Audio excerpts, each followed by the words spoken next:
안녕하십니까. 질병관리청장 임승관입니다. 오늘 브리핑은 누구에게나 영향을 미칠 수 있는 항생제 내성 문제에 대해 정부가 어떤 대응 전략을 가지고 있는지 국민 여러분께 설명드리는 자리입니다. 항생제 내성은 단순히 감염병 치료 실패 문제를 넘어 암, 당뇨와 같은 만성병, 수술 등 대부분의 의료 행위에 영향을 주므로 보건의료 체계 전반의 지속 가능성을 위협하는 문제입니다. 세계보건기구는 이미 2019년 항생제 내성을 세계 10대 건강 위협으로 선정했습니다. 국제보고에 따르면 우리나라 항생제 내성 사망은 2021년 기준 22,700명으로 암, 심장질환, 폐렴에 이어 4위입니다. 이후 항생제 내성 사망자는 꾸준히 증가하여 2030년 한 해 32,400명이 사망하고 경제적 손실 또한 2030년까지 약 27조 원 규모로 전망되고 있습니다. 즉, 지금 대응하지 않으면 국민 건강과 국가 경제 모두에 심각한 부담이 되므로 긴급 조치가 필요한 상황입니다. 항생제는 사람뿐만 아니라 동물, 수산, 농업 전반에서 사용됩니다. 이로 인해 항생제 내성은 사람, 동물, 환경을 연결하는 다부분적 문제로 지구 생태계 전반에 영향을 미치며 국경 없이 빠르게 전파되고 있습니다. 이에 범부처 차원의 통합 대응과 국제적 공조가 필요합니다. 유엔은 2024년 정치 선언문을 통해 모든 국가가 인체, 비인체 모든 부분을 반영한 국가 항생제 내성 관리 대책을 수립하고 이행할 것을 강력히 촉구했습니다. 제2차 대책 주요 성과를 말씀드리겠습니다. 우리나라는 2016년에 처음으로 국가 항생제 내성 관리 대책을 수립하여 단계적으로 추진해 왔습니다. 또한 질병관리청은 국가 대책의 총괄 기관으로 범부처의 협력을 조정하고 과학적 근거에 기반한 정책 이행을 책임지고 있습니다. 그리고 국제사회와의 공조에서도 대한민국을 대표하여 협력을 이끌고 있습니다. 2021년부터 시행된 제2차 대책을 통해 항생제 내성 관리를 위한 제도적 기반을 마련하였습니다. 인체 분야에서는 2024년 11월부터 항생제 적정 사용 관리 시범 사업을 시작하였습니다. 동물 수산 분야에서는 2024년 1월부터 소, 우유, 어류 등 국민 다소비 축수산물에 대한 잔류물질, 허용물질 목록 관리 제도를 신설하였고 모든 항생제를 처방을 통해서만 사용하도록 제도화하였습니다. 그럼에도 불구하고 인체에서의 항생제 사용량은 OECD 국가 중 2위로 많은 양을 사용하고 있고 가축에서의 항생제 판매량도 세계적으로 높은 수준입니다. 질적인 측면에서는 항생제 부적정 처방률이 약 30%에 이르고 광범위 항생제 사용량 또한 증가하고 있으며 이러한 항생제 사용량 증가는 내성률 증가로 이어지고 있습니다. 제2급 법정 감염병인 CRE 내성률이 증가 추세이고 특히 요양병원의 CRE 내성률은 약 50%를 나타내고 있습니다. 비인체 분야에서는 돼지, 닭 등 가축의 내성률이 높게 나타나고 있으며 수생생물 및 환경 분야에서는 내성 감시 인프라가 아직 충분하지 않습니다. 항생제 적정 사용에 대한 인식도 부족한 것이 사실입니다.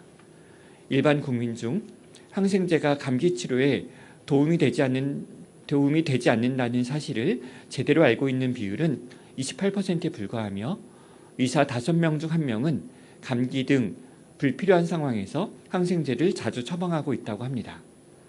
따라서 국민들의 적극적인 인식 개선을 통해 행동 변화를 유도하는 것이 필요합니다. 이러한 상황을 개선하기 위해 7개 부처가 함께 마련한 제3차 국가 항생제 내성 관리 대책의 주요 내용을 설명드리겠습니다. 국가 비전은 사람, 동물, 식물, 식품, 환경 전반의 항생제 내성 관리를 통해 국민의 지속 가능한 건강을 달성하는 것입니다. 이를 위해 항생제 치료 효능 보호, 그리고 항생제 내성 발생 최소화 등 2가지 전략 목표 및 4개 분야 13개 중점 과제를 추진합니다. 핵심 과제를 중심으로 제3차 대책 추진 방안을 설명드리겠습니다. 첫 번째, 항생제 사용 최적화입니다. 인체 분야에서는 아직 초기 단계인 항생제 적정 사용 관리 사업을 단계적으로 확대하고, 동물 및 수산 분야에서는 처방전 없이 항생제를 구매할 수 있는 현재 항생제 처방제도 사각지대를 해소해 책임 있는 항생제 사용을 강화하겠습니다. 두 번째, 내성균 발생 예방입니다. 의료기관의 CRE 관리 강화 등 감염 예방 관리를 강화하고 축사시설 현대화를 통해 축산 농가의 방역 역량을 높이겠습니다. 사업장 폐기물의 전산 입력을 의무화하고 가정에서 발생하는 폐의약품 등 항생제 폐기 관리를 강화하여 항생제 개발부터 생산, 판매, 사용, 폐기까지 전 주기에 걸쳐 빈틈없는 관리가 이루어지도록 하고, 백신 접종을 통해 감염병 발생을 줄여 내성 확산을 방지하겠습니다. 세 번째, 감시체계 고도화 및 혁신적 기술 도입입니다. 종합병원의 감시화 확대, 인체, 비인체 사용량 및 내성률 자료에 대한 통합 분석 등 항생제 내성 감시 체계를 고도화하고 MRSA 등 법정 감염병 6종의 진단 정확성을 높일 수 있도록 질 관리를 강화하며 전장 유전체 분석 등 첨단 기술 도입으로 내성균의 전파 경로를 파악하여 차단 대책을 수립할 수 있도록 하겠습니다. 또한 현장에서 항생제 적정 사용을 지원하기 위한 신속 진단 도구 개발 및 내성균 치료 임상시험을 실시하고 항생제 내성 질병 부담 연구, 백신 개발 및 AI 빅데이터 기반 연구를 추진하겠습니다. 네 번째, 거버넌스 및 인식 개선 영역입니다. 효과적인 항생제 내성 관리는 한 부처의 노력만으로 가능하지 않습니다. 모든 관련 부처 협력과 지속적인 노력이 필요합니다. 농림축산식품부, 보건복지부, 기후에너지환경부, 해양수산부, 식품의약품안전처, 농촌진흥청 등 6개 관계부처와 함께 범부처 거버넌스를 강화하여 항생제 내성 관리 대책이 원활히 추진되도록 지속적으로 노력하겠습니다. 또한 우리 모두가 미래 세대를 위해 항생제 관리 중요성을 인식하고 행동할 수 있도록 범부처가 함께 부문별 교육 홍보 등 적극적인 캠페인을 추진하겠습니다. 마지막으로 항생제 내성 관리는 국가와 국민 모두가 함께 해결해야 할 국가적 과제입니다. 국민 여러분과 언론의 지속적인 관심과 협조를 부탁드립니다. 감사합니다. 네, 질병관리청장의 전반적인 대책 발표가 있었습니다. 이어서는 전문가 두 분의 설명과 발표가 있을 예정입니다. 먼저 이번 제3차 국가항생제 내성관리 대책 수립에 대해서 감염 전문가인 세종 충남대병원 김성민 교수가 전문가 의견을 발표하도록 하겠습니다. 네, 소개받은 김성민입니다. 감염 전문가로서 이번 제3차 국가항생제 내성관리 대책에 대한 의견을 말씀드리겠습니다. 먼저 항생제와 항생제 내성에 대한 간략한 설명을 드리면서 브리핑을 시작하겠습니다. 항생제는 인류의 건강 증진과 또 수명 연장에 아주 크게 이바지한 대표 요인으로 손꼽히는 의학적 쾌거였습니다. 기적의 약이라고도 불렸죠. 하지만 이제 그 빛이 바래는 상황이 전개되고 있는데요. 항생제의 내성 때문입니다. 원래 이 항생제 내성은 세균에 내재되어 있는 그런 문제였습니다. 그 페니실린, 최초의 효과적인 항생제라고 알려져 있는 페니실린이 푸른 곰팡이에서 추출됐다는 것은 아마 알고 계실 겁니다. 이렇게 우리가 지금 사용하고 있는 대부분의 항생제는 우리 주위 환경에 있는 세균이나 곰팡이에서 추출한 물질입니다. 이 미생물들이 다른 미생물에서 자기를 방어하기 위해서 항생물질을 만들어내거나 또는 그 항생물질을 또 무력화시키기 위한 그런 내성 기전을 가지고 있습니다. 이렇게 서로 이제 팽팽하게 미생물들이 균형을 이루고 있는데, 그 상태에서 어떤 특정 항생물질을 추출해가지고 항생제를 개발하고 그걸 많이 사용하다 보니까 거기에 대한 이제 내성 또한 같이 증가를 하게 되는 것이죠. 그래서 의학이 이렇게 눈부시게 발전하고 있는 21세기에 내성균에 의한 감염 질환을 걱정해야 되는 그런 아이러니한 상황이 벌어지고 있습니다. 새로운 항생제를 개발하는 속도가 세균이 내성을 얻게 되는 속도를 따라잡지를 못하고 있는 것이거든요. 그래서 이러다가는 정말 그 가벼운 감염병, 뭐 종기라든지 뭐 요로감염이라든지 이런 감염병에도 쉽게 그냥 목숨을 잃던 그런 항생제 이전의 시대로 인류가 회귀하게 되는 것인가 아닌가 하는 그런 심각한 걱정을 하게 됩니다. 사실 인류가 이제 항생제의 혜택을 경험한 기간이 한 80여 년밖에 되지 않습니다. 2차 세계 대전 때 이제 널리 사용되기 시작을 했었으니까요. 인류가 존속해온 그 장구한 시간에 비하면은 80년은 거의 뭐 찰나에 불과한 아주 짧은 기간이라고 하겠는데요. 항생제를 이렇게 짧은 기간밖에 사용하지 못하고 만약 폐기해야 된다면은 인류에게는 그야말로 크나큰 불행이라고 하지 않을 수가 없습니다. 이제 항생제 내성은 항생제 온화명에 따른 항생제를 너무 많이 사용한 그런 태도에 대한 필연적인 결과입니다. 결국 항생제 내성을 억제를 하려면은 항생제 사용량을 어떻게 하든지 줄여가야 됩니다. 한편 이 항생제는 단순히 인체에서만 사용되는 것이 아니고 농축수산, 식품, 환경 등의 다양한 경로에 사용이 되고 있고 항생제 내성도 그런 경로를 통해서 전파가 되기 때문에 사람뿐 아니라 동물, 환경이 서로 밀접하게 연관이 되어 있다는 소위 이제 원헬스 개념, 좀 영어로 이게 되어 있고 아직 번역이 잘 안 되는 그런 개념인데요. 이 원헬스 개념의 접근이 필요합니다. 사람만 쳐다봐서는 안 된다는 얘기죠. 따라서 항생제 내성균에 대한 문제도 해결을 위해서는 여러 다부처 간의 협력이 기본으로 전제가 되어야지 되는 그런 문제입니다. 이 항생제 내성 위기를 극복하기 위해서 청장님께서도 말씀하셨지만 WHO에서는 2015년도에 글로벌 액션 플랜을 발표했고 이어서 여러 국가에서 내셔널 액션 플랜을 제시를 했고요. 우리나라도 상당히 좀 빠른 시기라고 할 수 있는 2016년도에 제1차 그리고 그 이어서 2021년도 2차 그리고 이번에 2026년도에 제3차 내셔널 액션 플랜 즉 국가 항생제 내성 관리 대책을 수립을 했습니다. 이번 제3차 대책 방향을 정하기 위해서 작년 3월부터 12월까지 10개월간 32명의 각 분야 전문가들이 모여서 정책 연구 용역 사업을 진행을 했고요. 또 그 의견들을 모아서 정부의 여러 유관 부처의 담당자들이 모인 자문회의에서 조율을 거쳤고 또 학계의 의견을 수렴하기 위해서 유관 학계의 도움도 받았습니다.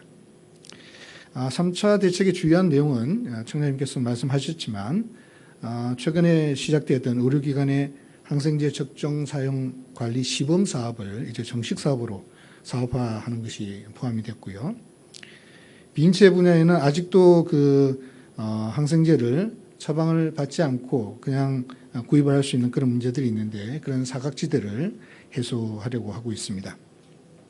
항생제 사용량 분석과 관리 시스템은 농업 분야까지 포함해서 전방위적인 전 분야의 감시 체계로 통합을 하고 그 자료도 내성률 자료 등은 또 인체 및 축수산, 식품까지 통합을 해서 그런 자료들을 구축을 하고 또 제시를 할 계획입니다. 교육과 홍보도 굉장히 중요한데요. 그동안은 이제 항생제를 사용을 하는 관련 종사자들에게 교육에 이제 초점이 맞춰져 왔는데 그뿐 아니라 일반인, 특히 이제 청소년, 농업인들까지 포함해서 다양한 분들에게 그 교육을 확대하고자 하고 있습니다. 최근에 발표된 다른 나라의 이제 그 대책에서도 보면은 지역 단위까지 대응 역량을 강화할 필요가 있다. 특히 일반인에 대한 캠페인, 중학교, 고등학교 같이 청소년에 대한 교육을 실시를 해서 항생제 내성의 심각성을 알리고 또 그에 동참시키는 그 대책에 동참시키는 교육이 필요하다는 것이 이제 강조가 되고 있고 또 역시나 사람, 동물, 환경을 아우르는 원헬스적인 접근이 본격화해야 된다는 점을 강조하고 있습니다. 이번 3차 대책 마련을 위해서 각 분야 많은 전문가들이 좋은 의견을 개진해 주셨는데 최종 대책에 모두 담지는 못한 아쉬움이 좀 있습니다. 특히 여러 주요 국가들이 현재 이제 AI로 대표되는 디지털 기술 활용을 강조하고 있는 그런 추세인데요. 이번 3차 대책에 저희 나라의 대책에는 적극적으로 반영하지는 못하였습니다. 우리나라의 의료기관들의 그 의료 정보화 수준에 상당히 좀 차이가 크고 또 비인체 분야에서도 그 여러 가지 기반 환경에 차이가 있다는 현실적인 그런 제약이 있었습니다. 뭐 이런 아쉬운 부분들이 좀 있긴 있지만 그래도 이번 제3차 대책에서는 2차 대책에서 부족했던 부분들이 많이 보완되었고 특히나 범부처가 참여하는 그런 다부분에서의 통합을 본격화했다는 점이 상당히 중요한 점일 것 같고요. 이런 노력을 통해서 우리나라도 여러 주요 국가들과 보조를 맞춰서 항생제 내성 관리를 훌륭하게 해낼 수 있을 것이라고 기대를 하고 있습니다. 한편 그 논의 과정에서 우리나라의 상황에서 이 다부처 협력을 끌어내기 위해서는 국무총리실의 역할이 굉장히 핵심적이다. 이런 어떤 통일된 의견이 있었습니다. 아무쪼록 이런 부분까지 포함해서 이번 제3차 대책을 힘있게 추진하기 위해서 정부에서 많이 관심 가져주시고 지원해 주실 것을 기대합니다. 감사합니다. 네, 김성민 교수님 발표 있었습니다. 다음은 실제 의료 현장에서 항생제 내성이 문제가 되는 사례에 대해서는 분당 서울대병원 문송미 교수님이 발표해 주시겠습니다. 항생제 내성 관리 대책이 정부의 문서에만 존재하는 것이 아니라 우리 국민의 삶과 연결되어 있음을 좀 더 알리고자 전문가 분을 모셨습니다. 그러면 문송미 교수께서 한 5분, 10분 정도 사례를 통해서 발표하겠습니다. 청자님께서 오늘 매우 중요한 항생제 내성 대책, 이번이 3번째입니다. 3차 내성 대책에 대해서 말씀 주셨는데요. 오늘 참석하신 분들 그리고 저도 설명을 들으면서 이해가 쉽지는 않습니다. 사실 늘 고민하는 부분이 어떻게 국민에게 그리고 국민에게 전달해 주시는 분들이 이 항생제 내성을 이해하는 게 중요할까 이런 고민을 좀 했습니다. 오늘 저는 감염 전문가, 감염내과 의사로서 항생제 내성 문제가 우리 가족에게 그리고 오늘 당장 일어날 수 있는 상황이다를 좀 쉽게 접근해서 설명드리도록 하겠습니다. 항생제 내성균에 감염이 되면 어떤 일이 벌어지고 있는지 이게 정말 TV 뉴스에만 나오는 일인지 그럴 거다라고 지금 생각하고 계실 것 같은데요. 70세 남자 환자입니다. 환자분은 기저질환으로 파킨슨병을 앓고 계시는데 대부분 요즘 워낙 고령 환자들이 우리 가족분들 함께 계시기 때문에 대부분 이런 경우가 많으십니다.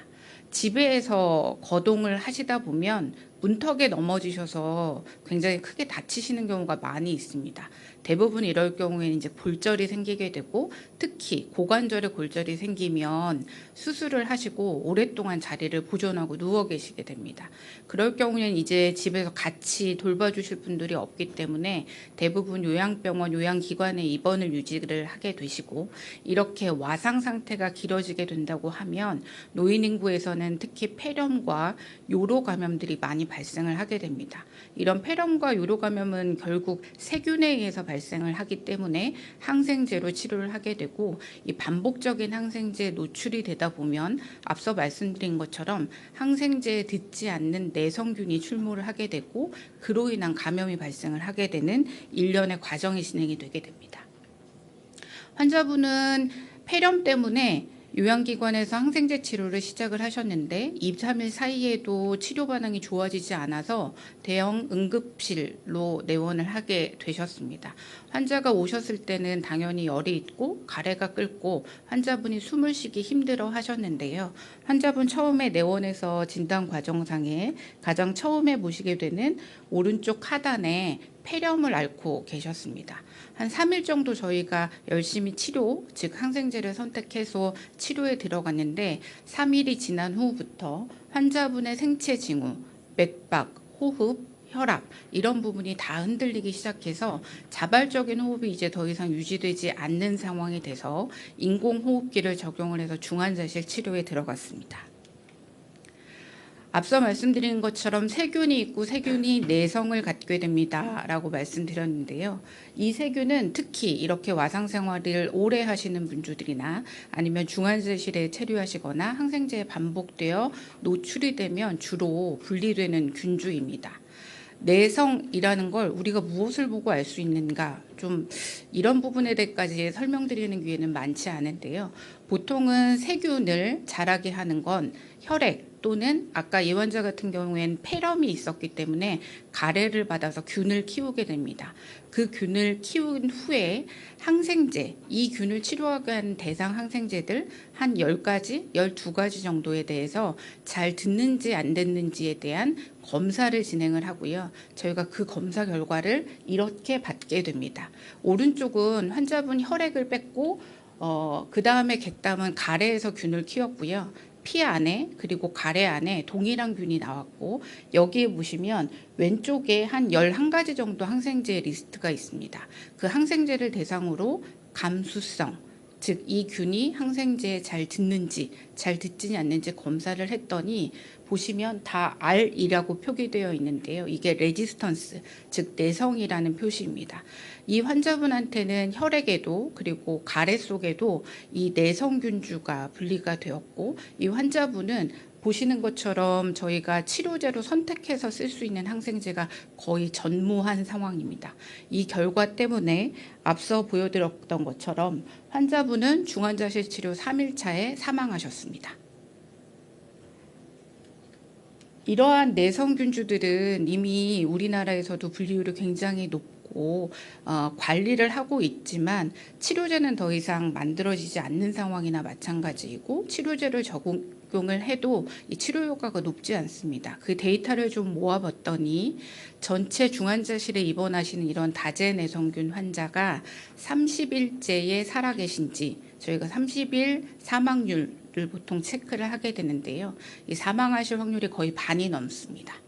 그만큼 항생제 내성균은 치료가 굉장히 어렵고 이런 치료를 한다 하더라도 관련된 부작용들이 많이 남기 때문에 결국 가장 처음으로 돌아가서 항생제에 대한 내성 유발을 막지 않으면 이제는 더 이상 저희가 치료가 어렵다는 암, 굉장히 고난도 수술 이런 것들을 다 시행을 한다 하더라도 결국 세균 감염으로 사망에 이르게 되는 상황이 되어졌습니다. 그래서 항생제 내성에 대한 인식이 필요하고 내성을 막기 위한 의료계 그리고 국민 전체의 노력이 함께 필요하다는 부분을 강조드릴 수 있을 것 같습니다. 이건 조금 워낙 나하고는 먼 얘기인 것 같은데 나의 일상과는 좀 동떨어져 있는데 라고 생각하실 수 있을 것 같습니다. 국민들의 인식 변화가 굉장히 중요합니다. 보통 제가 진료실에서도 많이 듣는 얘기 중에 하나가 센 약으로 주시고요. 좀 많이 주세요. 제가 가지고 있다가 먹겠습니다. 굉장히 잘못된 접근 중에 하나입니다. 센 약은 없고요. 적절한 약이어야 되고 오래 먹는 게 중요한 게 아니라 적정한 기간 동안 투여를 해야만 적절한 치료 결과를 기대할 수 있고 부작용은 최소화할 수 있습니다. 50대 여자분이십니다. 저도 이제 곧 50대고요. 주변의 친구들이 건강이 요즘 나빠지니까 자꾸 피곤하면 소변이 불편해. 여성분들, 남성분들 모두 다 소변 불편감 굉장히 흔하게 느끼시는 증상 중에 하나입니다. 요로 감염은 자주 발생을 하게 되고요. 보통은 짧은 기간의 항생제 치료로도 잘 치료가 되는 중요한 발생이 많지만 잘 치료되는 질환 중에 하나입니다. 하지만 이 역시 세균이 일으키는 질환이기 때문에 반복적인 항생제에 무분별하게 노출이 된다면 앞서 말씀드린 것처럼 내성균이 유도될 수 있고 이렇게 내성균이 유도되면 치료도 실패에 이어지게 됩니다. 이분 특징은 증상에 대해서 굉장히 심한 불안감이 있으시거든요. 그래서 조금만 불편해도 의원에 가셔서 항생제를 처방을 받곤 합니다. 그러면 당연히 진단과 치료를 하신 선생님은 이 약으로 며칠간 반드시 드셔야 됩니다 라고 설명을 들으셨을 텐데 보통은 요로 감염 초기에 항생제를 투약하면 하루 반 또는 이틀 정도가 지나면 증상이 호전됩니다. 그러면 본인 스스로의 판단에 따라서 약을 끊어버리십니다. 그러면 약이 또 남지요. 약을 또 잘 보관해 두시고 그 다음에는 이쪽 병원에 안 가시고 다른 병원에 가십니다. 이전 병원의 치료력도 자세히 말씀하지 않습니다. 약을 갖고 있다고도 말씀하시지 않으시고요. 이쪽 약을 먹어보고 내 기분상 지난번 약이 잘 들었던 것 같아 라고 개인적인 판단을 하시고 항생제를 또 이제 드시기 시작을 합니다. 이런 게 굉장히 반복됐습니다. 그래서 증상이 조금 호전되면 자유로 중단하기를 반복했고, 남아있는 항생제를 임의 보관하였다가 배뇨 불편감이 있으시면 자유로 복용을 하셨습니다. 환자분이 결국 진료로 내원을 하셨는데요. 고열이 있었고 환자분이 소변 불편감의 단계는 이제 넘어서서 허리가 너무 아파서 걸을 수 없을 정도이다라는 증상을 호소해서 내원을 하셨습니다. 환자분은 내원에서 검사를 해서 혈액 배양과 소변의 균 검출을 위해서 소변 배양 검사를 했고, 가장 흔히 유발균인 대장균이 분리가 됐습니다. 이 대장균의 분리의 감수성 형태를 보니 저희가 보통 초기 진단 시 쓰는 항생제에 이미 노출이 되셨던 적이 많으셔서 내성을 갖고 있으셨습니다. 이제는 본인이 갖고 있던 먹는 약으로는 치료가 되지 않은데 갖고 있던 걸 임의적으로 장기 복용을 하면서 병은 급격히 악화됐고, 단순히 소변에 있는 감염증이 아니라 혈액의 폐혈증으로까지 진행이 됐고요. 그 경과가 더 악화돼서 오른쪽에서 보이시는 사진은 척추 MRI입니다. 환자분이 허리가 아파서 걸을 수가 없어요 라고 말씀하셨는데요. 이 소변부터 시작했던 대장균이 치료 시기를 놓치면서 혈액으로 가고 그 혈액을 타고 척추까지 가서 척추 감염증으로까지 진행이 됐습니다. 이 환자분은 척추 감염증까지 급격히 악화되는 감염병으로 진행되었다. 이 원인균이 다제내성균이다. 그래서 먹는 약으로는 치료가 불가능하고 주사로만 치료를 해야 된다. 그러니까 이런 일련의 과정이 매일매일 진행되고 있고 더 이상 덮어둘 수 없는 상황이 됐습니다. 그래서 이제 항생제 내성에 대해서 많은 전문가, 정부 부처 관계자들이 고민을 해서 마련한 게 오늘 3차 대응이고, 이런 부분들을 국민들께도 함께 잘 전달되어서 전문가 그리고 국민 모두가 이 항생제 내성에 대한 인식을 높이고 또 실천해 나가는 게 필요하리라 생각이 됩니다. 80대 여자 환자분의 증례를 마지막으로 잠깐 말씀드립니다. 저는 감염내과 의사입니다. 열이 나는 환자에 대해서 굉장히 민감하게 반응하고 저는 고령의 어머님을 모시고 있습니다. 저희 어머님을 한 1년 동안 제가 어머님께 항생제를 드린 적은 거의 없었던 것 같습니다. 항생제를 썼을 때 생기는 부작용이 얼마나 무서운지를 저는 더 잘 알고 있기 때문에 정말 항생제가 투약이 필요한지를 더 엄밀히 고민하고 결정한다고 말씀드릴 수 있을 것 같습니다. 환자분은 80대 여자 환자시고요. 치매, 고혈압, 천식이 있으십니다. 기저질환 때문에 약을 계속 복용하고 계시고 또 근처에 다니시는 병원의 접근도가 높으십니다.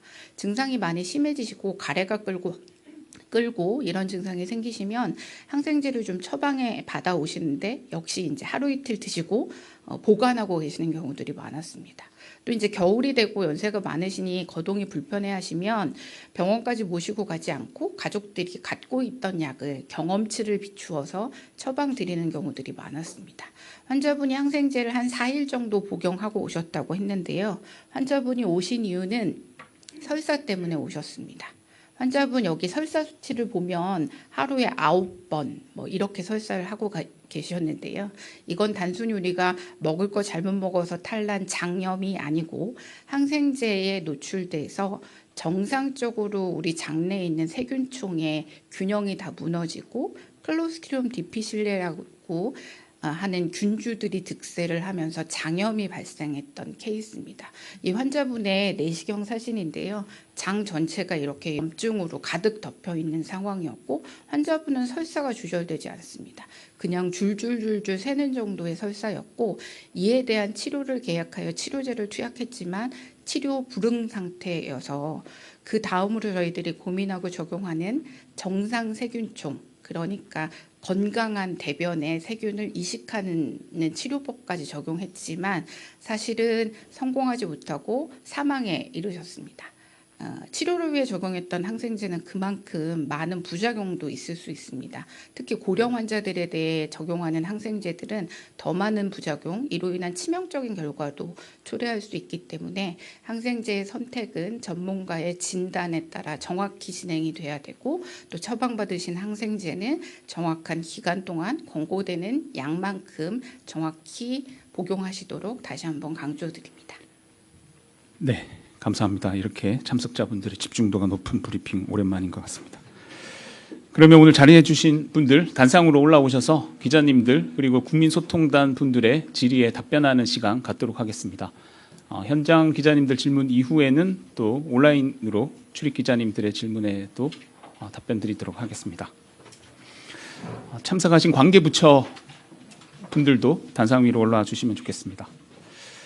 현장에 참석하신 기자님들 질문을 조금 준비하실 동안에 사회자가 질문 하나 드리도록 하겠습니다. 청장님께 먼저 질문 하나 드리겠습니다. 오늘 항생제 내성과 관련된 대책과 우리와 관여도에 대한 이야기가 많이 나왔는데 항생제 내성 관리가 중요한 이유는 무엇인지 먼저 모두에 설명해 주시면 좋겠습니다. 네. 오늘 두 분 그 전문가 교수님께서 좀 쉽게 설명해 주셨듯이 이 항생제 내성이라는 문제는 당면한 위협이기도 하고 또 예정되어 있는 미래 재난이기도 합니다. 우리나라는 항생제 인체 부분만 먼저 말씀을 드리면 항생제 사용량도 OECD 국가 중에서 2위의 순서라고 하고요. 항생제 내성률도 그건 어떤 균질을 대상으로 어떻게 비교하냐에 따라 다르지만 역시 아주 가장 높은 수준의 내성률을 보이는 국가 중 하나입니다. 설명 들으셨던 대로 이런 항생제 내성에 계속 확산되고 있는 이런 흐름을 통제하고 조절해내지 못한다면 정말로 가벼운 감염병으로부터도 건강과 생명을 크게 위협받을 수 있습니다. 특히 우리나라가 더욱 문제적인 이유는 우리나라의 그런 인구 구조적 변화 양상을 고려할 때 더욱 위험합니다. 21년도에 그런 국제 연구기관이 전 세계의 국가들을 대상으로 삼아서 항생제 내성으로 인한 사망의 숫자를 추계한 리포트가 나왔던 적이 있는데 21년도에 한국의 항생제 내성 사망은 약 22,000명 정도로 관련 사망을 추산하였습니다. 그리고 2050년이 되면 약 6만 명 정도 30년 사이에 3배 가까운 증가가 항생제 관련 사망이 증가할 것으로 예상하였습니다. 이런 부분들은 우리나라의 빠르게 진행하는 고령화 속도와 아주 직접적으로 연관이 있죠. 모두가 경험하고 계시다시피 항생제에 대한 접근성이 매우 좋은 나라입니다. 언제나 가까운 의료기관을 손쉽게 방문하고 치료를 받을 수 있는 의료 접근성이 매우 좋은 나라여서 감사하게도 그런 조건이지만 그만큼 이런 전문 의약품 항생제에 대한 노출의 기회도 더 많은 그런 국가라고도 할 수 있습니다. 고령화된 인구 비율이 계속 증가하면서 감염병에 취약한 면역력에 약한 인구군이 더욱 많아지고 있고 앞으로 어떤 변화들이 우리 사회에 있을지 모르지만 지금 같은 추세라면은 이런 고령에 취약한 분들이 요양병원이나 노인 요양시설 같은 곳에서 집단 생활을 하면서 내성균의 전파와 확산이 계속 빠르고 통제되기 어려운 조건이 지속될 수 있는 우려가 큰 국가인 거죠. 이런 상황에서 항생제 내성 문제는 오늘 지금 당장에 우리 국가의 국민들의 건강 위협인 건 분명할 뿐 아니라 미래 세대의 그런 재난이 예견되어 있는 그런 상황이기도 합니다. 모든 생태적 이슈가 그렇듯 조절하고 통제할 수 있는 시기라는 게 있는 것 같습니다. 지금 더 늦출 수 없는 시기이고 국가의 제3차 대책이 발표되는 이 시점을 기점으로 하여서 정말로 정부에서도 다부처에서 다부문적으로 협력하고 또 기획하고 또 의료계와 의료인들 또 의료 이용하시는 국민들 모두가 이런 항생제 내성이라는 이런 주제가 얼마나 우리에게 현실적으로 중요한 위협이고 심각한 문제인지를 같이 인식하고 같이 또 대비해 나가야 되는 그런 시기라고 생각합니다. 네, 혹시 현장에 참석하신 기자님들 질문 있으시면 매체와 성함 말씀하시고 질문 주시면 좋겠습니다. 네, 기자님. 안녕하세요. SBS 비즈 이정민입니다. 이번 본사업 포함해서 본사업과 이제 내년에 그 종합병원 확대되는 부분에서 지금 의사, 약사 현재 인력이 몇 명 정도 되는지, 확대되면 몇 명이 필요한지 그걸 여쭙고요. 그리고 그렇게 본사업 시행했을 때 요 수가나 지원금 같은 게 재정이 얼마나 추가로 필요한지, 그리고 이 정도 지금 수준의 지원금이면은 참여를 확대할 수 있는 그 유인이 되는지, 적정한 수준이라고 보시는지 여쭙습니다. 네, 구체적인 통계에 대해서는 별도로 답변 드리고 우리 뭐 담당 과장님 혹시 설명 앞에 마이크 앞에서 말씀 주시면 좋겠습니다. 저희가 ASP 시범 사업이 24년 11월부터 시작했고 3년 2개월 동안 진행이 됩니다. 그래서 27년에 끝나게 됩니다. 지금 대상은 301병상을 이상의 종합병원에 해당하고요. 시범 사업이 끝나면 한 번 더 저희가 좀 심의위원회를 통해서 최종적으로 확대에 대한 부분이 결정이 되어야 하는데요. 일단 복지부와 함께 논의를 하고 있고 이제 저희가 시범 사업의 결과를 바탕으로 해서 본 사업 진행을 추진할 예정입니다. 지금 대책이 2030년까지로 진행이 되어 있고 그때까지는 저희가 종합병원 전체를 생각을 하고 있습니다. 현재 의료기관 수는 종합병원 전체는 378개 의료기관이 되겠습니다. 지금 301병상 이상은 170개 정도 의료기관이 대상이고요. 그래서 지금 최대한 시범사업 내에는 301병상을 거의 다 확보를 하는 게 저희의 추진하고 있는 목표이고요. 그 다음에 이제 30년까지는 378개 의료기관을 대상으로 하고 있고 그 이후에는 차차 병원급까지도 확대해 나가는 게 저희의 최종적인 방향입니다. 필요한 그 의사나 약사 수는 저희가 그 병상 숫자를 기반으로 해서 의료기관마다 다르게 배정이 되고 있는 상황입니다. 그래서 그 부분은 저희가 이제 조금 더 통계적인 부분은 좀 더 추계해서 좀 말씀을 드려야 할 것 같습니다. 지금은 현재 한 300명 전후 정도가 참여를 하고 계신 걸로 저희가 지금 대충 그 정도로 생각을 하고 있고요. 그리고 앞으로 이 부분은 지속적으로 약사와 의사가 이제 참여해야 되는 전문가가 확대가 되어야 하는 부분인데 현재 우리나라의 감염 전문의 숫자가 매우 적은 상황이고요.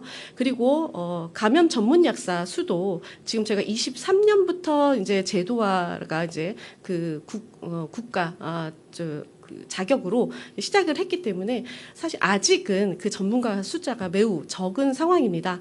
이 부분도 많이 독려를 하고요. 그리고 ASP 사업을 확대를 하기 위해서는 현재 그 감염 전문의가 아니라 그리고 감염 전문 약사가 아니더라도 저희가 ASP 교육을 의무화해서 교육을 실시를 하고 있습니다. 그래서 전문가 양성을 지속적으로 함께 수행을 하면서 진행을 하고 있음을 말씀드리겠습니다.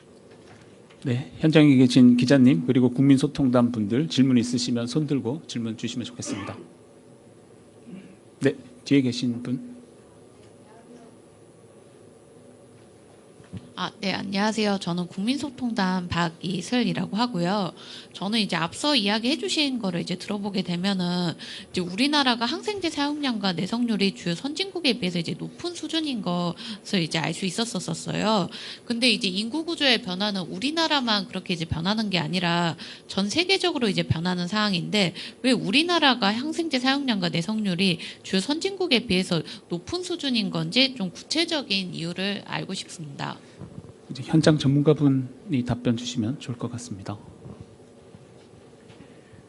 네, 제가 간략하게 말씀을 드리면은 정확하게 그걸 분석을 하는 것은 어렵겠죠. 이제 말씀하셨다시피 이제 인구 구조의 변화는 뭐 사실은 비슷하긴 하지만 그 청장님도 잠깐 말씀해 주셨는데 우리나라의 의료 접근성이 굉장히 좋습니다. 그러니까 다른 나라에 비해서 쉽게 이제 병원을 가고 항생제는 지금 다 이제 처방을 받아야지만 쓸 수 있는 그런 약인데 병원을 이제 쉽게 가다 보니까 처방 받는 것도 아무래도 상대적으로 좀 늘어나는 그런 경향이 있겠죠. 만약 병원을 잘 못 가게 되고 처방을 못 받게 되면 항생제는 아무래도 좀 제한이 될 텐데요. 그런 점이 좀 있고요. 그다음에 역시나 좀 인식의 문제가 있습니다. 인식은 뭐 의료인뿐 아니라 또 이제 국민의 인식에 문제가 좀 있는데요.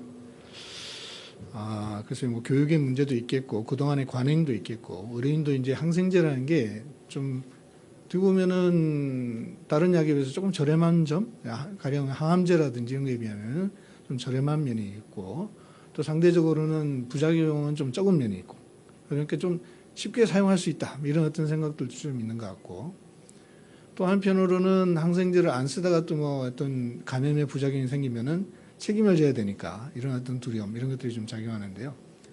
가령 예를 들자면은 이제 연명 중단을 결정했을 때 지금 항암제는 안 쓰는 것으로 되어 있습니다. 하지만 항생제는 쓸 수 있어요. 그냥 뭐 연명 중단해도 항생제는 쓰는 것으로 지금 아직 되어 있고 쓸 수 있는 것으로 되어 있고 그다음에 수술 예방제 항생제도 다른 나라에 비해서 저희 나라는 좀 길게 쓰고 그런 경향들이 있습니다. 그런 어떤 인식의 문제가 좀 개선이 돼야 될 필요가 있고요. 국민들께서도 가령 아까 상기도 감염 같은 경우에는 바이러스가 대부분 90% 이상 원인이고 바이러스에 대해서는 항생제라는 것은 주로 이제 박테리아에 대한 거니까 박테리아를 죽이는 거니까 효과가 없는 것인데도 그런 상기도 감염에 항생제를 써야지만 빨리 낫는다 이런 어떤 잘못된 인식을 가지고 계시고 그래서 조사에 따르면은 그런 상기도 감염 때 항생제를 주십시오 이렇게 요구를 받는 그 의사들의 이제 그 설문조사를 통해서 보면은 3분의 1 정도만 되는 사실은 그럴 이유가 없는데 그런 인식의 문제가 있습니다. 그래서 여러 가지 교육이라든지 뭐 국민 또 의료인들 포함해서요. 여러 홍보, 교육 이런 것들도 굉장히 필요할 것 같고 또 제도적인 어떤 개선 이런 것들이 저희가 필요한 상황이다 이렇게 말씀드리겠습니다. 네. 또 다음 질문 있으신 분 현장에서 질문 주시면 좋겠습니다. 기자님 네 하시고 다음에 기자님 하겠습니다. 네, 안녕하세요. 저는 국민소통단 허철이라고 합니다. 그 일반 시민이 그 의료기관에서 약 처방을 항생제 처방을 받는 경우가 있는데요. 그렇게 되는 경우에 이제 이게 적정 사용인지 오남용인지 그냥 모를 때가 많을 것 같습니다. 그러면 일반 시민 같은 경우는 이런 정보를 어떤 정보를 통해서 알 수 있는지 알려주시면 감사하겠습니다. 네, 전문가분이 설명 주시는 게 좋겠습니다. 진단을 하고 처방하는 건 사실은 의료진의 영역에 더 가깝습니다. 그리고 여러분들께서는 본인의 증상을 좀 정확히 말씀해 주시고요. 아까 말씀드린 것처럼 내가 이런 증상으로 다른 병원에서 얼마만큼을 약을 먹었어요. 이런 정보도 주시는 게 굉장히 중요합니다. 사실은 이게 옳은지 그른지를 환자 입장에서 정확히 판단하시기는 어렵지만 적어도 올바른 처방과 처방 기간을 위해서는 본인께서도 내가 먹었던 약 얼마나 먹었는지 그리고 현재 증상은 어땠는지 이런 부분을 좀 더 정확히 말씀해 주셔서 그 의료 현장에서 정확한 진단과 처방 기간을 결정할 수 있는 서로 상호 작용이 필요할 거라고 좀 생각이 됩니다. 네, 박 기자님 질문. 네. 네, 안녕하세요. 머니투데이 박정렬 기자입니다. 지금 이제 항생제 대책이 나온 게 3번째고 지난 10년간의 대책에도 CRE 같은 경우에는 계속 폭증을 하고 있는 상황이고요. 지금 2차 국가 항생제 내성 대책 평가 성과 지표를 보니까 핵심 성과 지표 중에 4개 중에 3개가 미달성으로 나왔는데 이게 감염병 발생 증가라는 한 줄로 설명이 되거든요. 근데 이번에 이제 3차 대책에서도 이 2차 대책에서 있는 ASP를 확대한다든지 뭐 그런 쪽에 있고 뭔가 획기적인 대책이라고는 좀 보이지 않는 부분이 있는 것 같아서 이 먼저 2차 그 항생제 내성 대책의 미달성한 이유가 구체적으로 또 어떤 게 있다고 평가하시는지 그다음에 그걸 감안해서 3차에는 어떤 걸 변화를 크게 주셨는지 말씀 좀 부탁드립니다. 네, 말씀 주신 대로 저희가 2차 대책을 수립하고 많은 노력을 했지만 실질적으로 이제 항생제 내성률을 또는 이제 항생제 사용량을 뭐 급격하게 감소시키거나 하는 데는 이제 뭐 성공적이지는 못했습니다. 근데 그만큼 이제 항생제 내성 문제가 굉장히 이제 어렵고 또 많은 이제 뭐 범정부적인 어떤 노력이 필요하다는 것을 좀 말해주는 뭐 그런 지표가 아닌가 생각을 합니다. 일단 이제 2차 대책에서는 이제 저희가 이 항생제 내성 관리를 잘 하기 위한 기반을 조성하는 것을, 그 제도적인 기반을 도입하는 것들을 주요 목표로 이제 많이 설정을 했었습니다. 그래서 저희가 이제 요양병원에 감염 예방 관리를 도입한 게 2023년이고요. 항생제 적정 사용 관리 시범 사업도 2024년 11월에 도입이 돼서 아직 이제 막 1년이 되었기 때문에 전체 이제 종합병원 이상급만 하더라도 378개 기관 중에서 현재 90개만 지금 이 이제 프로그램에 참여를 하고 있습니다. 그만큼 이제 아직까지는 제도는 도입이 되었지만 기반이 충분히 이제 확장되지 못한 한계들이 있고요. 이제 그러다 보니까 지금 종합병원 이상급만 하더라도 항생제를 적정하게 사용하지 못한 비율이 한 30% 정도가 계속 나오고 있습니다. 그런데 이게 이제 전체 종합병원이 다 이런 프로그램에 참여를 해야 이런 이제 이 적정 사용을 율을 더 높일 수가 있고 사용량을 감소시킬 수 있다고 생각하기 때문에 이제 저희가 지금 주로 중점을 두고 있는 것은 현재 마련된 기반을 어떻게 전체적인 어떤 의료기관 그리고 의료 분야 외에 다른 어떤 지금 이제 현재 전체 사용량을 보면 의료 분야에서 사용되는 항생제 사용량보다 이제 비인체에서 사용되는 항생제가 조금 더 많습니다. 그래서 이 전 분야에서 같이 협업해서 이제 이런 기반 현재 이제 만들어 놓은 기반들을 잘 확대하고 모든 이제 영역에서 이 이제 룰을 지킬 수 있도록 하는 이런 작업이 3차에서 이제 주 핵심적인 내용이 이제 되지 않을까 생각을 하고요. 두 번째는 2차 대책에서 이제 부족한 부분들을 일부 보완을 했습니다. 이제 저희가 뭐 첫 번째로는 이제 그 동안에는 2차 대책까지는 농작물에 사용하는 이제 농약과 같은 부분들은 이제 어떻게 관리할지에 대한 어떤 저희 이제 프로그램에 포함이 되어 있지 않았었는데 3차 대책에서는 이제 이 부분도 대책에 포함되었고요. 또 한편으로 이제 항생제에 대한 폐기들, 그래서 지금 이제 잔류 항생제들, 뭐 물을 통한 어떤 잔류 항생제들 이런 부분들도 문제가 되고 있기 때문에 이제 이 부분도 이제 같이 포함을 해서 개발부터 생산, 판매, 사용, 그다음에 폐기에 이르기까지 항생제 전 주기에 걸친 이런 이제 관리 대책을 좀 마련했다라는 게 이제 3차 대책의 좀 다른 점인 것 같습니다. 그리고 뭐 2차 대책에 전혀 없는 것은 아니지만 이제 기본적으로 감염 예방 관리를 잘해서 이 매성균의 전파를 막아야지 항생제 사용을 줄일 수가 있습니다. 그래서 최근에 문제되고 있는 CRE와 같은 이런 대책들, 지금 저희가 이제 CRE 관리 사업을 이제 지금 3개 시도 정도에서 이게 시범적으로 하고 있는데 이것을 좀 더 확대한다든지 하는 구체적으로 감염 예방을 통한 항생제 내성 관리 정책을 조금 더 이제 더 강조를 해서 보완을 했다라는 게 이번 대책의 이제 또 다른 점이 되겠고요. 또 한편 저희가 이제 전 분야를 이제 아까 원헬스 개념 얘기했지만 전 분야를 통합한 다부처 통합 감시를 더욱더 강화를 할 계획입니다. 지금은 항생제 사용량과 내성률과 또 이제 이 감염 그 항생제 적정 사용 관리 이 활동들 이런 것들이 다 분리돼서 저희가 감시를 하고 있는데 이런 것들이 어떻게 영향을 미치고 사용량이 변하면 내성률이 어떻게 변하고 또 어떤 활동을 했을 때 사용량이 변하고 이런 것들을 다 통합적으로 이제 관리할 수 있도록 의료 분야에서는 이렇게 하고요. 또 의료뿐만 아니라 다른 이제 축산, 뭐 수산, 뭐 이런 쪽에서 항생제 사용이 어떻게 인체에 영향을 미치는지에 대한 어떤 통합 관리들을 할 수 있도록 하는 것이 이제 저희가 이제 새롭게 진행하는 내용이고 그래서 올해 저희가 그 다부분 통합 감시 보고서를 처음으로 이제 만들어서 그 각 분야에서 어떤 식으로 항생제 내성이 이제 그 발생하고 있고 어떻게 사용되고 있는지를 이제 그 다 좀 쉽게 알 수 있도록 하는 작업을 또 진행을 했습니다. 이제 무엇보다 중요한 것은 이제 다부분 거버넌스 강화라고 생각을 합니다. 이 3차 대책 수립 과정에서 여러 전문가들께서도 굉장히 많은 도움을 주셨지만 참여한 7개 부처가 너무나 이렇게 다 같이 성심성의껏 도와주셔서 굉장히 이제 이전보다는 내용을 조금 더 이제 충실하게 하는데 많은 도움이 되었고요. 특히 이제 저희가 그 이제 작년 말에 그 감염병 예방관리법이 이제 개정이 되면서 감염병 통합관리 협의기구라는 것들을 설치할 수 있도록 그래서 질병청장님이 주재를 하셔가지고 여러 부처 이제 관련된 부처뿐만 아니라 여기는 지자체에 있는 공무원들까지 그래서 이제 아까 지역사회에서 항생제 관리 중요하다는 말씀을 또 전문가께서 해주셨는데 뭐 이런 것들을 종합적으로 정부 차원에서 관리할 수 있는 이런 협의체가 만들어졌고 그 협의체에서 항생제 내성 문제들도 같이 논의할 수 있는 이런 기반들이 마련되었다. 뭐 이런 부분들이 좀 달라진 부분이고 그래서 이런 이제 활동들을 통해서 저희가 이번에는 좀 더 실질적인 성과를 낼 수 있기를 기대하고 있습니다. 네, 본부처 차원의 대책 수립에 대한 내용 말씀 주셨는데 오늘 관계부처 두 부처에서 오셔서 잠깐 그러면 사회가 질문을 드리고 그리고 나서 온라인 질문에 답변 드리고 마무리하는 순서로 가겠습니다. 우선 식약처에서 축산물안전관리과장님 정영희 과장 참석해 계시는데 식품 분야에서의 항생제 내성 관리 대책이 무엇인지 말씀 주시면 좋겠습니다.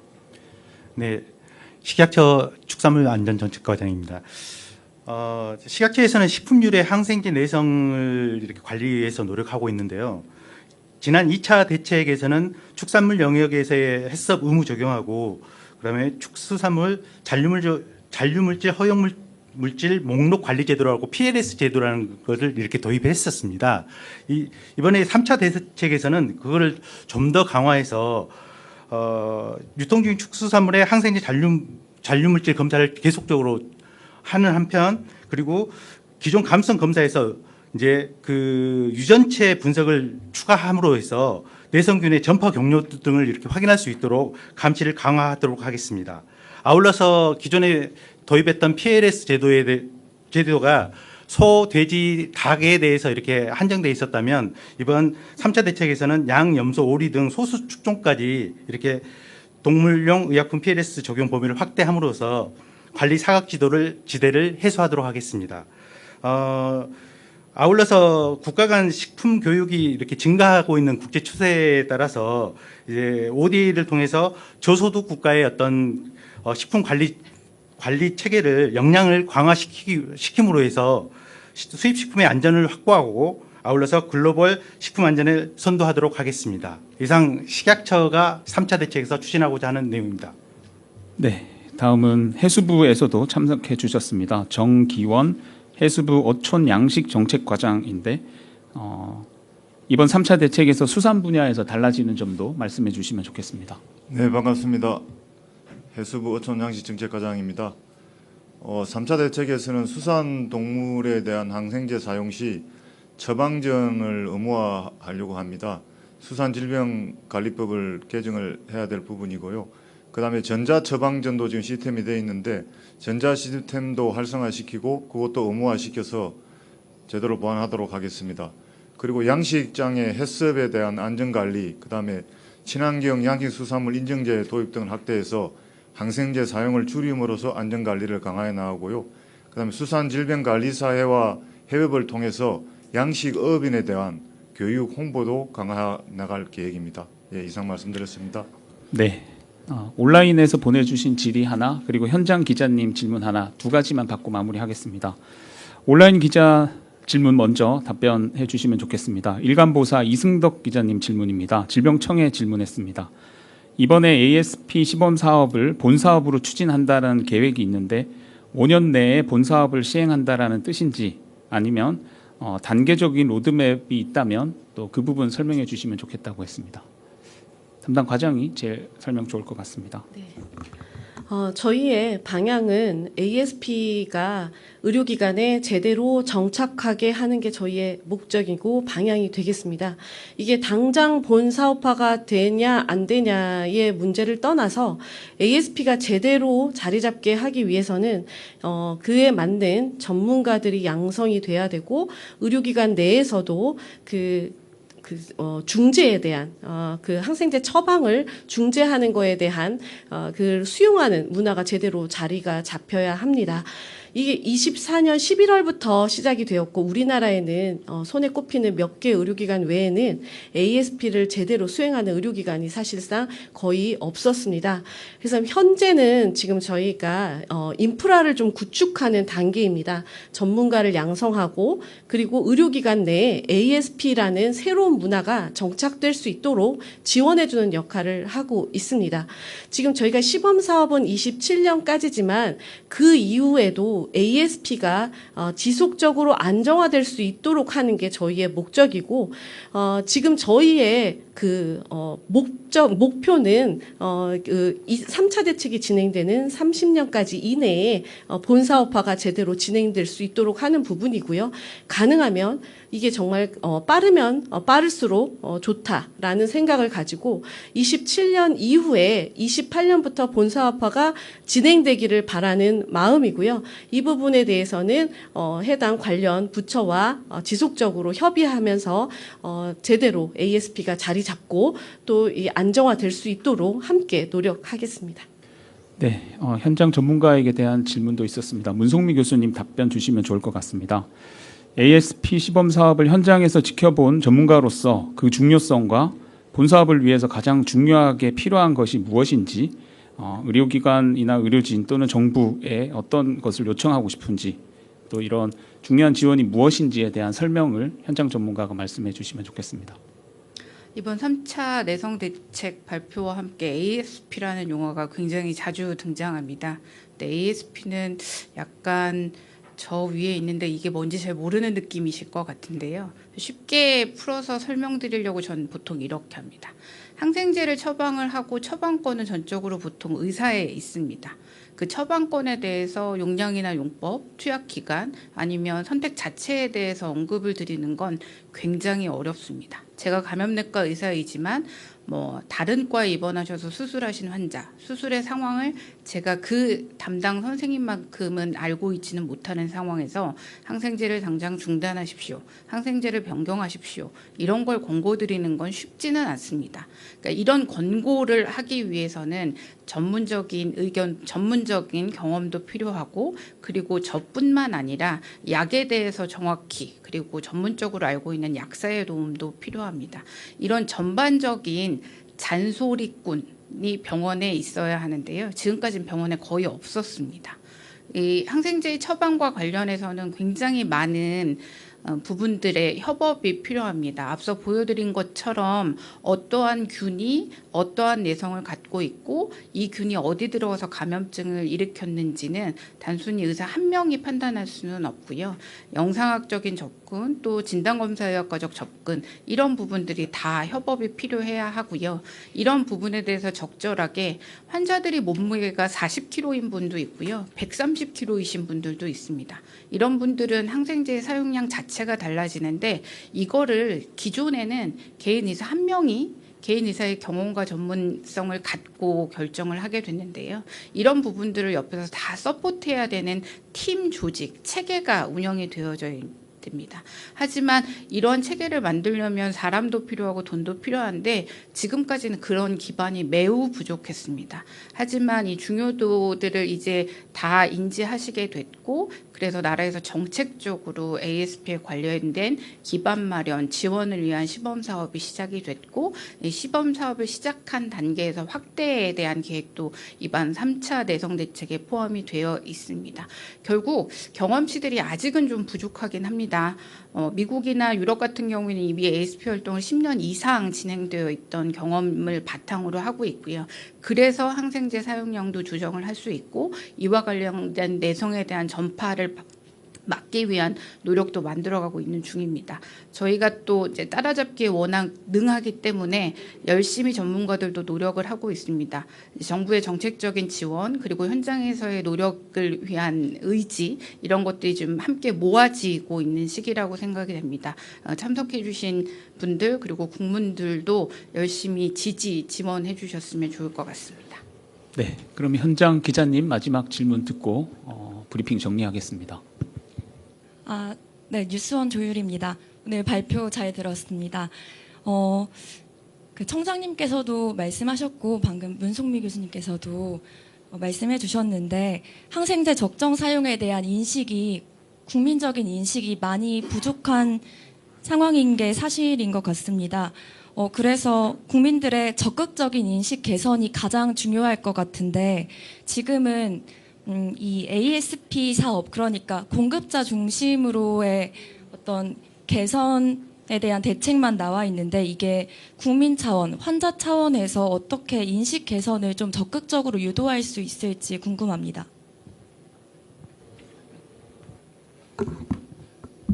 네, 이전에도 저희가 이제 인식 개선을 위한 홍보나 이런 활동들을 해오긴 했습니다만 이제 많이 부족한 것이 사실입니다. 그래서 이제 지금 이제 3차 대책에는 아까 이제 저희 전문가께서도 말씀 주셨지만 그냥 이제 의료인 또는 이제 뭐 일반 그냥 뭐 성인들뿐만 아니라 학생들을 대상으로도 이제 뭐 교육을 한다든지 또 이제 여러 가지 축산 뭐 수산 뭐 업에 종사하시는 분들 이런 여러 다양한 분야에 걸쳐 가지고 이제 홍보를 계속해서 강화를 할 필요가 있고 또 한편으로는 이제 이 모든 이제 여러 영역들이 하나의 어떤 일관된 단일한 메시지를 가지고 그 이제 그 대상 특성에 맞게 이렇게 이제 홍보를 좀 더 강화해야 될 필요가 있다라고 생각을 하고요.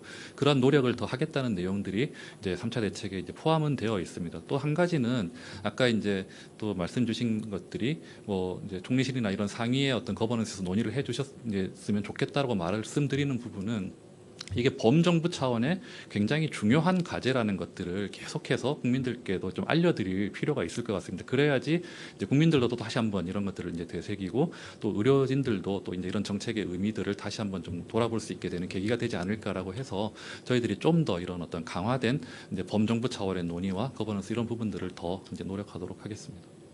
네, 질의응답 이상 마무리하겠습니다. 청장님 마무리 발언 간단히 듣고 정리하겠습니다.